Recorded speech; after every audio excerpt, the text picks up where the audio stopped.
Bom, nesse vídeo vamos falar sobre os operadores mais tradicionais do algoritmo de programação genética. Reparem que uma vez que a gente está usando uma representação de árvore, se torna um pouco mais complicado para a gente aplicar os operadores mais comuns dos algoritmos genéticos, como a mutação de um ponto, o cruzamento de um ponto. Eu ainda posso aproveitar essa ideia, no sentido de que eu posso recombinar dois pedaços de árvores diferentes, de pais diferentes. Porém, a forma como eu vou implementar isso, ela se torna um pouquinho mais complexa, pois eu preciso armazenar toda a informação das subárvores que eu tenho que recombinar. Então eu vou precisar trabalhar com uma ideia de algoritmos recursivos. Eu vou dar uma noção de como implementar, né? Numa forma genérica, e vocês depois implementem na linguagem favorita de vocês, né? Então a mutação para essa representação de árvore, assim como a mutação em geral, ela tem que permitir diferentes níveis de alteração, né? Enquanto mantém a estrutura de árvore correta. Então eu não posso fazer uma alteração na árvore que gere uma expressão inválida. Então não poderia fazer assim: eu tenho essa árvore aqui mais 2 vezes 3x1. Eu não posso simplesmente mudar esse nó para um nó, por exemplo, x2.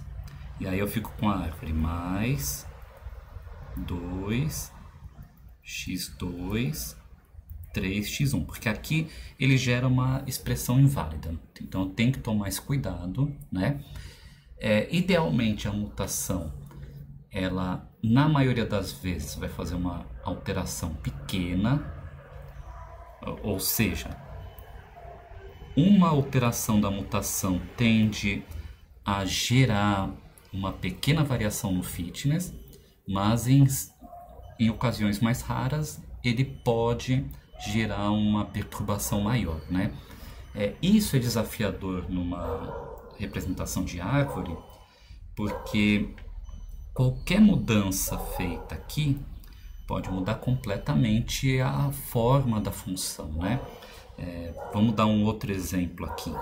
Digamos que eu tenha, vamos colocar aqui, vezes 2 seno x1. Então eu vou ter algo que, ao ser avaliado, vai ser uma coisa mais ou menos desse tipo aqui.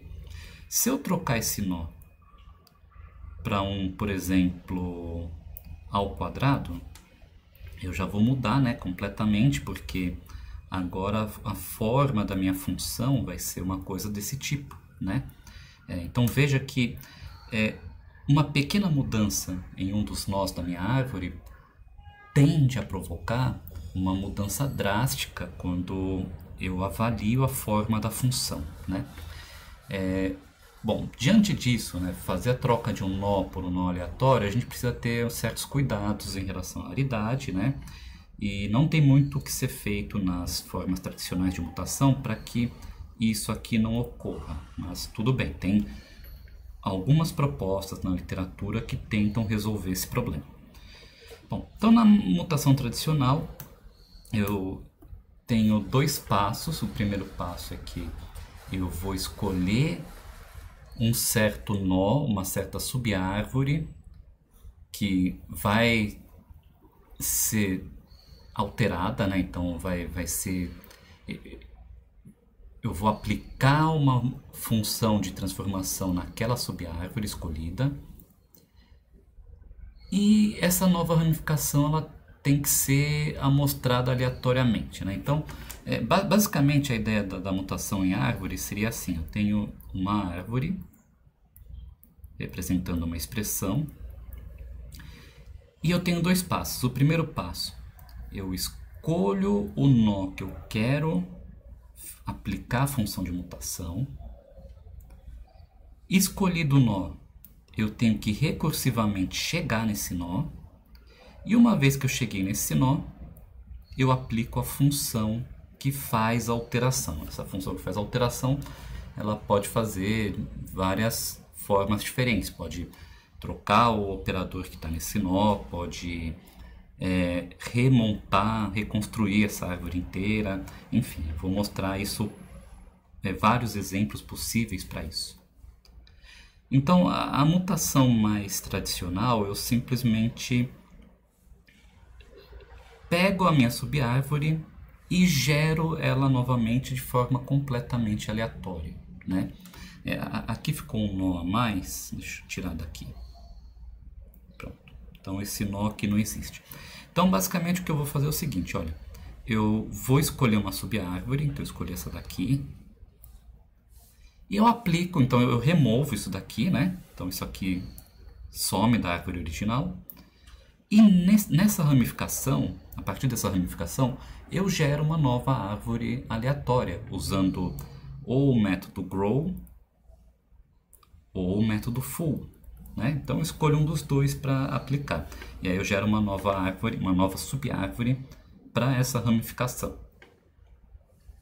Uma outra forma de mutação é a mutação no nó, né? Então eu pego um nó e altero somente esse nó por um símbolo da mesma aridade. Então, o mesmo exemplo aqui, eu escolhi esse mesmo nó, que é o exp.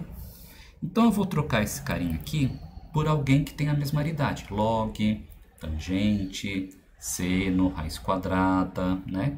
Então, aqui eu troquei para o log. Então, eu não posso colocar aqui, por exemplo, mais, menos, vezes, uma variável, uma constante, porque isso invalidaria essa parte da árvore aqui, né? Então eu simplesmente troco a função para esse nó. Na mutação por troca, eu escolho um nó não terminal e eu troco a ordem dos filhos desse nó não terminal.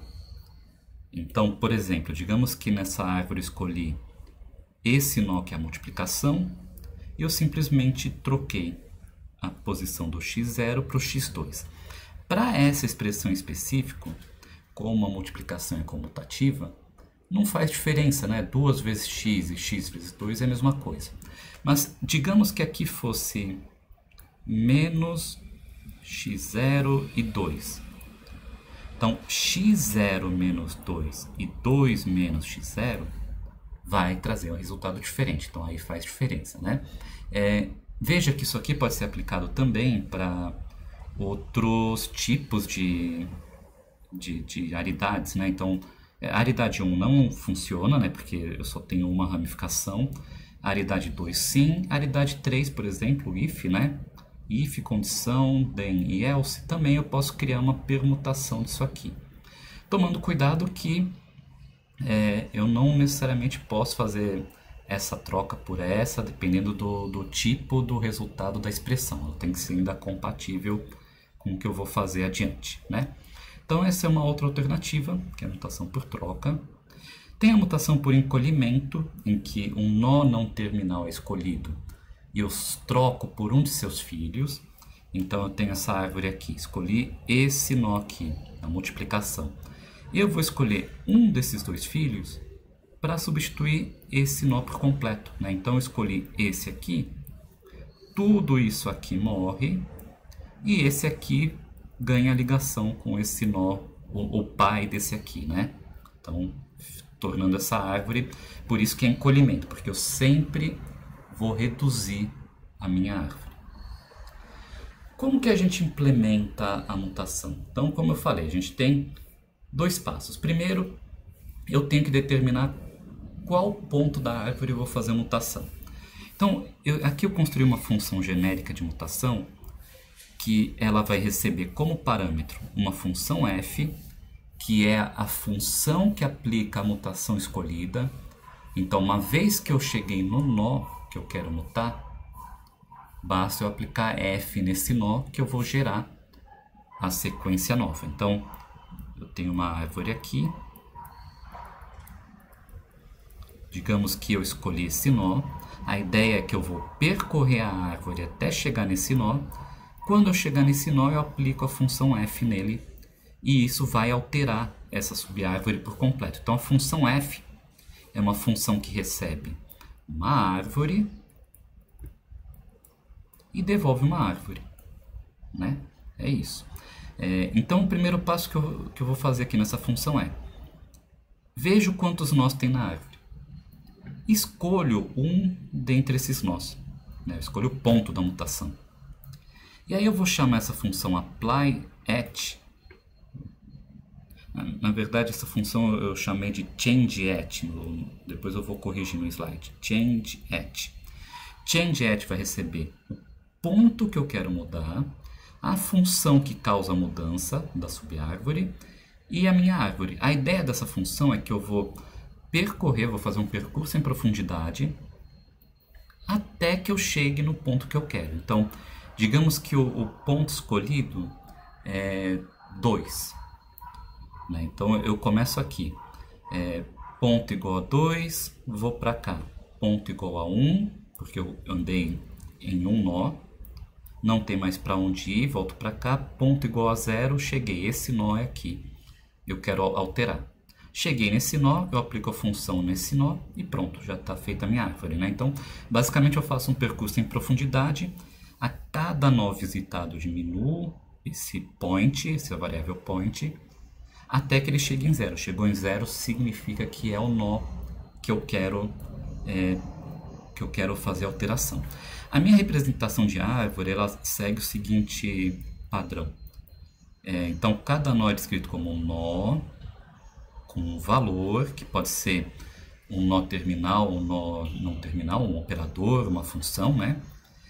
E vamos chamar de x, né? X e ts, que são os filhos desse nó, que é representado por uma lista. Por que é uma lista? Porque eu não sei exatamente quantos filhos o nó vai ter. O nó pode ter 0, 1, 2, 3, 4, um número arbitrário de filhos. Então eu represento o nó como um elemento e uma lista com os filhos. Tá? Então vamos ver aqui a função change@. Então change@ vai fazer o seguinte: se p é igual a 0, né? Então é menor ou igual a 1, aqui eu estou contando quando chega no 1. Né? Eu fiz a contagem do 0, mas eu posso começar também a diminuir só em certo momento para chegar no 1. Então, quando ele chega no 1, eu vou retornar o nó atual com a função f aplicada. Né? Então, estou na minha árvore, cheguei aqui nesse nó, que é o que eu quero alterar, eu aplico f, que vai gerar uma nova árvore, e eu conecto aqui. Né? Então, por ser uma chamada recursiva, ele vai automaticamente reconectar com o pai do nó original. Caso ainda não seja o nó que eu estou querendo, o que eu vou fazer? Eu vou alterar, eu chamo a função altera filhos, né? Para os filhos desse meu nó atual. Tá? Então lembrando que o nó é node x ts. Ts são os filhos. Então eu aplico essa função para a lista de filhos, partindo do p igual a p-1, porque significa que eu já visitei esse nó, e agora eu contabilizei ele, e eu passo a função f, que ela vai ter que ser passada para lá e para cá, até que eu chegue nesse momento que eu posso aplicar no nó atual. Né? Uma vez que eu gerei os filhos, então eu gerei um ts', que é os novos filhos, porque o que acontece aqui?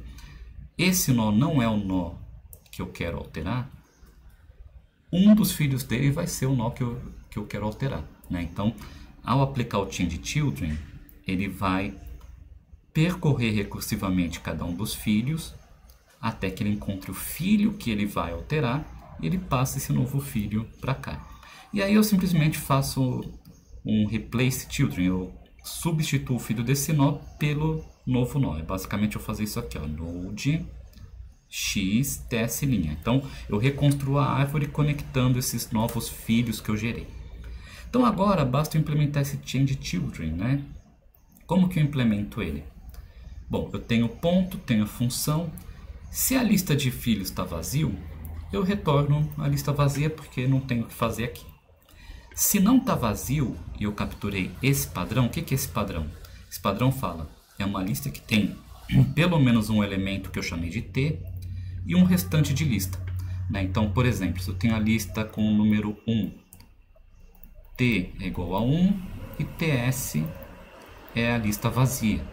Se eu tenho a lista 1, 2, 3, T é igual a 1 e TS é igual a 2, 3. Né? Então é isso que eu estou capturando aqui. E aí eu vou fazer o seguinte. Se para esse filho, né, então vamos desenhar aqui. Então eu chamei o changeChildren nesse nó aqui. E esse nó tem 3 filhos. Tá? E aí eu vou fazer o seguinte. Se o número de nós desse filho aqui, que é o primeiro que eu estou olhando, for menor do que P, eu tenho certeza que o nó escolhido que eu quero fazer a mutação não está aqui. Né? Porque o que acontece? Vamos dizer que tem 3 nós nessa subárvore. E o meu P atual é 5. Então, quando eu visitar, eu vou ter aqui, ó, P igual a 4, P igual a 3, P igual a 2. Então, eu não cheguei ainda no nó que eu quero alterar. Eu vou voltar para cá e vou para outro filho. Então, é isso que ele faz aqui. Se for menor do que P, não tem nós suficientes para que o nó desejado esteja nessa ramificação. Então, eu vou chamar recursivamente o changeChildren com P menos o número de nós de T. Né? Por quê? Porque nesse caso eu sei que não vai estar aqui, então eu já pulo a exploração para o próximo filho. Tá? Então aí eu vou chamar recursivamente para o restante dos filhos, que são esses outros 2 aqui. Por isso que eu chamo com TS, né? Ou seja, é a lista de filhos sem esse primeiro aqui. E aí eu retorno, né, a minha nova lista de filhos com o T adicionado na frente dessa lista, né? Porque essa ramificação não foi alterada, eu vou anexar, vou fazer um append no restante da lista de filhos. Caso contrário, então se for maior ou igual a P, o que acontece? Bom, então eu sei que o nó escolhido está nessa ramificação aqui, né? Então eu vou chamar agora o changeAt novamente, com P, F e esse nó T, que eu sei que vai estar nessa ramificação, e isso vai me gerar uma nova ramificação T'. E novamente eu anexo o T' ao TS. O que acontece quando eu chamo o changeAt aqui? Ele vai voltar para cá, né? E vai conferir de novo. Esse primeiro nó, que é esse aqui, é o nó que eu quero alterar? Se sim, eu vou fazer a alteração e vou devolver essa ramificação alterada. Se não, ele vai chamar o changeChildren novamente para os filhos desse nó. E assim sucessivamente até que ele faça a alteração, né? Então veja que basicamente eu tenho 2 funções que são mutuamente recursivas. Então changeAt chama o changeChildren e o changeChildren chama o changeAt. Então eu fico assim até que eu chegue no ponto certo e eu possa aplicar a minha função de mutação. Como que eu aplico, como que eu faço para gerar os operadores de mutação usando essa função genérica mutation, né, que eu só preciso passar uma função f. É uma função f que recebe uma árvore e retorna outra árvore, né? Então eu tenho aqui o grow mutation, né, que é a mutação tradicional em que eu escolho um ponto e aplico a função grow para gerar uma nova árvore. Eu chamo mutation. A função que eu vou passar é uma função constante, tá? Então essa função aqui, ó, const, ela fala é equivalente a isso aqui, ó. É uma função que pega uma árvore t e simplesmente retorna grow com esse parâmetro 2, né? Então aqui eu estou definindo, ó, eu quero que cresça uma árvore com profundidade 2, tá? Então basicamente é isso. Ele ignora esse parâmetro e só gera uma árvore completamente aleatória, né? Então eu simplesmente crio uma função que faz esse papel da mutação. Mutação de nó, que vai fazer a troca de nó. Eu criei essa função que pega um nó, né, uma subárvore, pega um símbolo aleatório da mesma aridade desse nó n, desse valor n, pode ser 1, 2, 3, pode ser 0, e eu reconstruo a árvore com esse novo símbolo, né? Então eu substituo o n pelo n'. O swap mutation, né? Então eu tenho aqui uma subárvore. Eu pego os filhos dessa subárvore e gero todas as permutações. Então se eu tenho dois filhos, E1, E2, eu tenho duas permutações, E1, E2, E2, E1. Se eu tenho três filhos, E1, E2, E3, eu vou ter essa permutação, E1, E2, E3, E1, E3, E2, E2, E1, E3, E2, E3, E1, e aí com E3, E1, E2, E3, E2, E1. Pronto, então eu tenho todas as permutações para um nó que tem três filhos, né? Eu gero todas elas e escolho uma aleatória. Então ele vai fazer aquela troca de filhos, né? Então eu tenho E1, E2, ele pode gerar a árvore que tem os filhos E2, E1. Pronto. Muito bem. Mutação por encolhimento, em que eu vou escolher um dos filhos do meu nó atual, da minha árvore, e eu pego um aleatório para substituir por completo. Então o que eu vou fazer é o seguinte: se é um nó que não tem filho, eu retorno o próprio nó porque não tem o que ser feito, né? Não tem o que fazer, não tem um filho para trocar. Agora, se é um nó com filhos, eu vou verificar o seguinte: pego um índice aleatório de 0 até o tamanho dessa lista de filhos, ou seja, a aridade desse nó, e retorno esse filho específico. Então, basicamente, se eu tenho aqui, olha, digamos que aqui é o nó pai, que chamou a função f para esse filho aqui e está esperando um novo nó para substituir esse filho. Esse nó específico, digamos que ele tem aqui 3 filhos. E eu escolhi esse aqui. Então ele pega esse nó e retorna para colocar nessa caixinha que está um espaço em branco. Bom, então, feita a mutação, a recombinação é muito parecida, né? Só que agora a gente tem que trabalhar com duas árvores ao mesmo tempo. Então na recombinação entre duas soluções pais, eu simplesmente escolho uma subárvore de cada um e eu troco essas subárvores entre eles. Então, por exemplo, digamos que eu tenho esses dois pais, eu escolhi essa subárvore do pai 1 e essa do pai 2, e eu vou gerar dois filhos, um em que essa parte aqui vai se tornar essa subárvore e vice-versa. Então eu faço essa troca aqui. Então veja aqui, mais vezes menos 2π mais, então mais vezes menos 2π mais. Aí ele vai, deixa eu apagar essas coisas aqui para não atrapalhar. Aí ele vai copiar essa árvore aqui, vezes A3, né? E aqui o contrário, onde está o vezes, eu vou copiar essa árvore aqui do dividido y mais 5. Ok.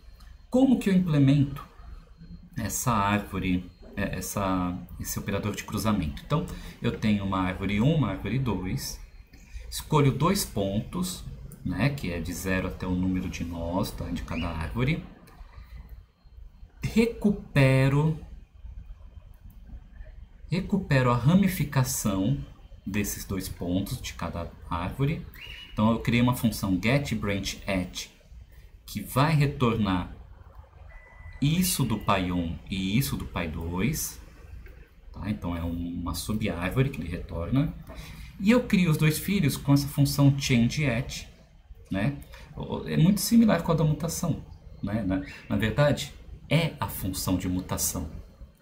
Eu uso aquelas mesmas funções change@, no ponto 1, essa função constante que vai retornar essa ramificação 2 na árvore 1. Né? Então, basicamente, o change@, o que ele faz? Percorre a árvore até chegar no ponto que eu vou aplicar a função, aplica a função constante que devolve essa árvore. Né? Então, ele reconstrói a árvore usando aquela função change@. E aí eu retorno os filhos. Né? Então, vamos ver esse getBranchAdd, que é muito parecido com o change@, só que eu não vou aplicar uma função, vou só retornar o que eu quero. Então, eu faço o seguinte. Se o P já é igual a 1, quer dizer que esse nó é o nó escolhido. Né? Então, eu vou retornar, na verdade aqui eu retorno nó NTS. Né? Então, veja, eu cheguei no nó que eu quero retornar, eu retorno ele. Caso não seja, eu vou chamar uma função chamada WhicHchildren, com P-1, porque eu visitei esse nó atual N, então eu subtraio 1 do P, aplicado nos filhos desse nó atual. Né? Essa função vai me retornar duas coisas. Um N', que é o nó que eu vou explorar, ou seja, qual dos filhos de N contém a ramificação que eu estou interessado, e um P' atualizado. Uma vez que eu recebi essa informação, eu chamo o getBranch recursivamente. Tá? Então vamos lá, vamos desenhar aqui para entender melhor como é que funciona. Pronto. Então digamos que eu estou aqui na minha árvore.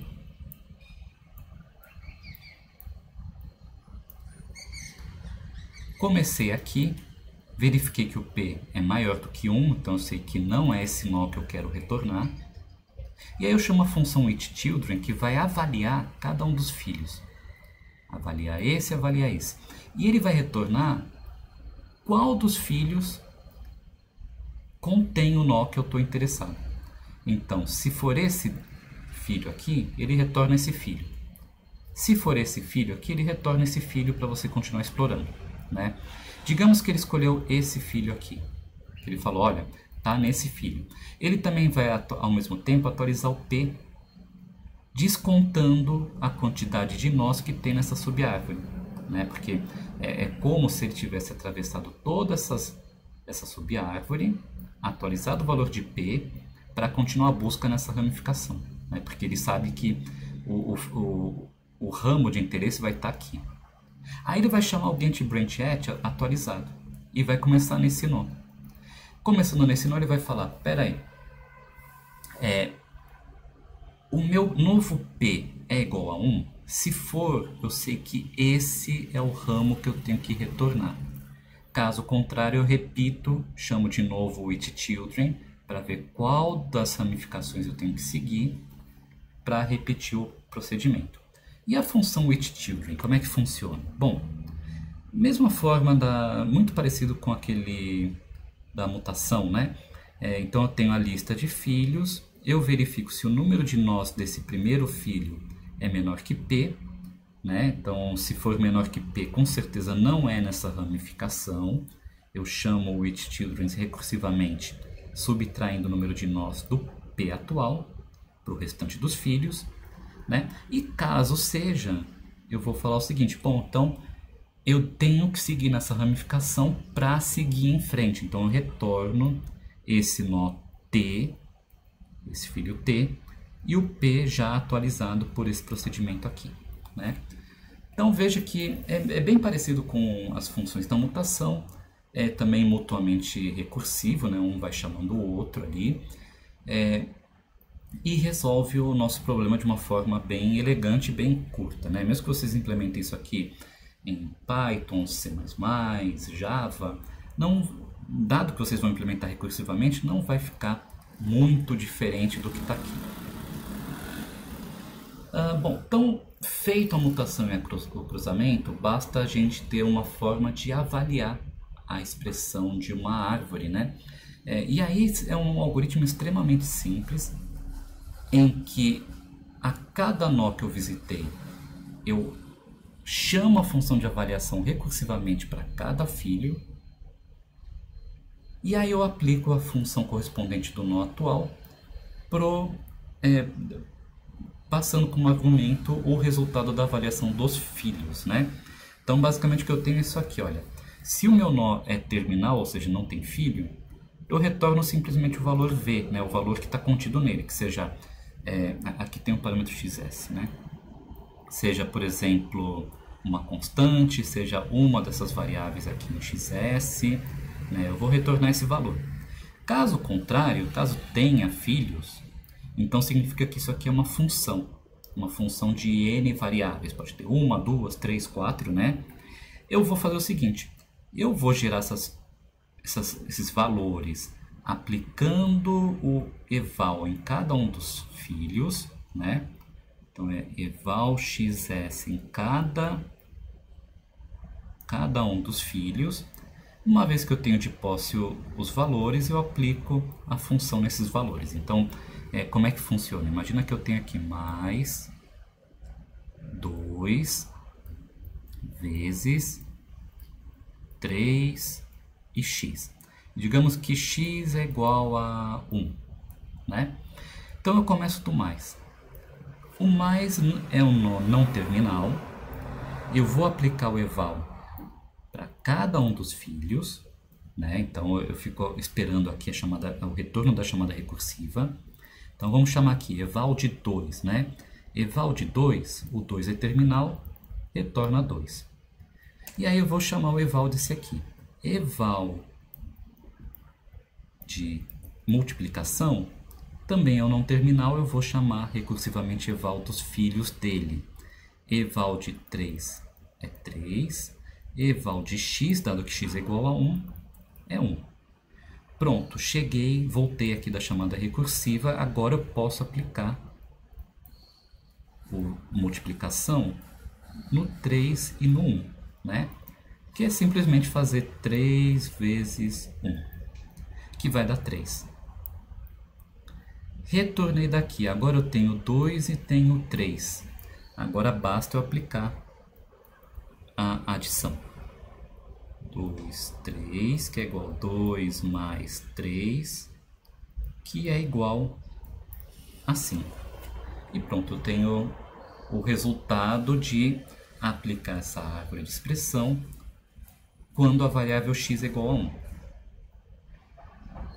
No próximo vídeo eu vou falar sobre um dos problemas comuns da programação genética, que é chamado de bloat.